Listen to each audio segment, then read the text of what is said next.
Okay, let's see about the pollen grain. So this is the process which has I have to tell you to draw this one. So now what is pollen grain actually? Pollen grain is developed from pollen grain. So what is pollen grain? Pollen grain is developed from PMC. So pollen mother cell. So by what? Division by meiotic division. So pollen grain is developed by meiotic division. So now if you look this diagram, how the pollen look. So you can see this is the tetrad, 4 chamber. So from that you can take out one by one the microspore separated. So inside there this is a pollen grain actually. So if you see, if you take example, you know the pollen grain is round circle in a cell. So now pollen grain has actually two layer, outer layer and the inner layer. So outer layer is known as axin and entyme. Two layer is there. So axin and entyme. So you can see pollen grain, and remember pollen grain is in haploid state. So it's a two layer axin and entyme. So there's a two cell inside, that is a generative cell and tube nucleus cell. Nucleus and generative nucleus. And also it used to be separated in a vegetative cell. You have to know that one. It used to be separate. The pollen is used to be separate in a one in a generative cell and another in a vegetative cell. And remember, there's a nucleus inside. From there the division used to be start. So that is tube nucleus and a generative nucleus, or it's divided as a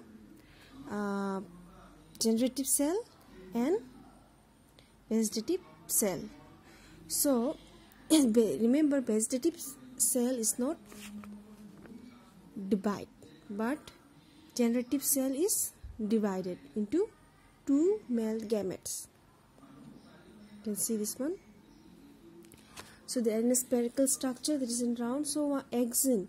So axin is resistant actually. It's resistant from the outside. It cannot be affected. So it is a hard cover actually, hard outer layer.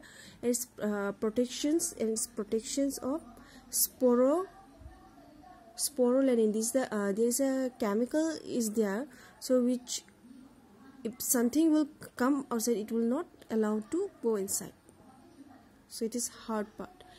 So again, entyme is inner layer composed of cellulose and pectin. It's elastic type, flexible actually. Inside layer is a flexible. Outer is the hard part and inside is a flexible. So remember, in axin there is a chemicals are there.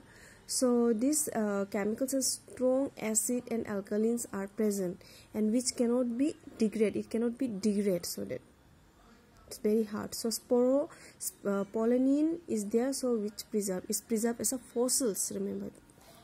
So now if you see, it's look like that. Axin and entyme, the pollen grain is look like that, the outer layer. So here the tube nucleus is present. Nucleus is present actually, and this nucleus function is what? There is a vegetative cell, tube nucleus, and this tube nucleus used to make pollen grain. Tube will be formed actually. Tube nucleus function is to make a tube form. Tube that pollen grain will form in a tube. So it is known as pollen tube. So you can see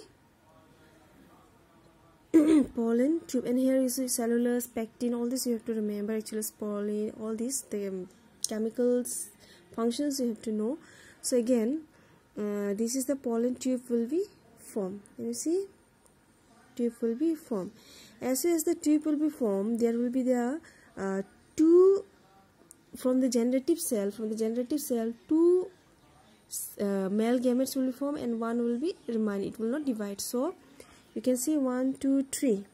1, 2, 3 male gametes will be formed actually, and so that this is also known as 2 will be divided. You can see this is 2 divide.